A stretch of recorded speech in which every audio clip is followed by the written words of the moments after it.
ಅಭಿಷೇಕವನ್ನ ಆಗಿದ್ದ ಮೇಲೆ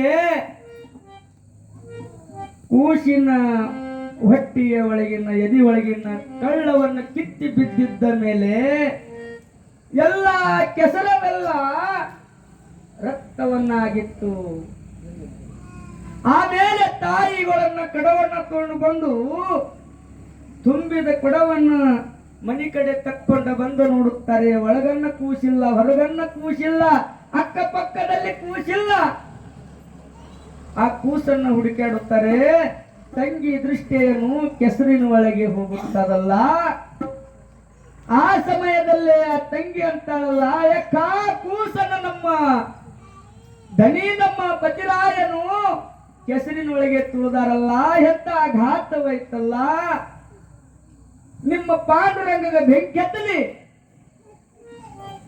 ನಿನ್ನ ಪಾಂಡುರಂಗ ಧ್ಯಾನಿನ ಒಳಗೆ ನನ್ನ ಹೊಟ್ಟಿಯಲ್ಲಿ ಹುಟ್ಟದಂತ ಕೂಸವನ್ನ ಕೊಂದು ಬಿಟ್ಟಲ್ಲ. ನಿನ್ನಂತ ಸುಮಾರು ವ್ಯಕ್ತಿ ಈ ಲೋಕದಲ್ಲಿ ಎಲ್ಲಿ ಇಲ್ಲ ತಂದು ಬೈಲಿಕ್ಕೆ ಪ್ರಾರಂಭವನ್ನ ಮಾಡಿದರು. ಅದನ್ನೆಲ್ಲ ಕೇಳಿದ್ದ ಮೇಲೆ ಗೋರ ಕುಂಬಾರ ಹೇಳ್ತಾನಲ್ಲ, ಸತಿಗಳಿಗ ನಾನು ಕೂಸಿಗೆ ನೋಡಿಲ್ಲ, ನನ್ನ ಕೈಲಿ ಬಾಲ್ ಹತ್ತೆ ಆಗೈತಿ, ನಾನು ಈ ಜೀವ ಇಟ್ಟು ಏನು ಮಾಡಲಿ ಅಂತ ತಂದು ಆ ಪರಮಾತ್ಮನ ಧ್ಯಾನವನ್ನ ಮಾಡುತ್ತ ಮನೆಯೊಳಗೆ ಕುಳಿತಿದ್ದ ಮೇಲೆ ಸ್ವತಃ ಪಾಂಡುರಂಗ ಪರಮಾತ್ಮನ ಬಂದು ಹೇಗೆ ಆ ಕೂಸಿಗೆ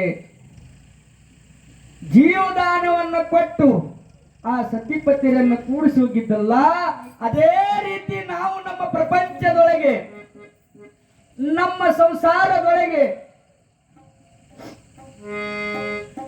ಏಕೋಚಿತ್ತ ಈ ಸಂಸಾರ ನಮ್ಮದಿಲ್ಲಪ್ಪ, ಇವು ನಾವು ಮಾಡುವುದಲ್ಲ, ಇದು ನೀವು ಮಾಡೋದೈತ್ರಿ, ಇದು ನಮ್ಮದಿಂದಿಲ್ಲ ನಿಮ್ಮದಿಂದ ನಡೀತೈತಿ ಪರಮಾತ್ಮ ತಂದು ಆ ಪರಮಾತ್ಮನನ್ನ ಭಕ್ತಿ ಮಾಡುತ್ತ ನಾವು ಪ್ರಪಂಚವನ್ನ ಮಾಡಿದ್ದರೆ ನಮ್ಮ ಮನೆಯೊಳಗೆ ಎದರದೇ ಕೊರತೆ ಬರುವುದಿಲ್ಲ ತಂದು ಜ್ಞಾನಿಗಳನ್ನ ಹೇಳುತ್ತಾರೆ. ಯಾರು ಬಂದವು, ಯಾರು ಬಳಗರು, ಯಾರು ಅಣ್ಣ ತಮ್ಮರು, ಯಾರ್ಯಾರು ಇಲ್ಲ, ನೀ ಒಬ್ಬನೇ ಬಂದಿದ್ದಿ, ಒಬ್ಬನೇ ಹೋಗಿದ್ದಿ ತಂದು ಕವಿಗಳ ಒಂದು ಸಣ್ಣ ಪದ್ಯದೊಳಗೆ ಹೇಳುತ್ತಾರಲ್ಲ,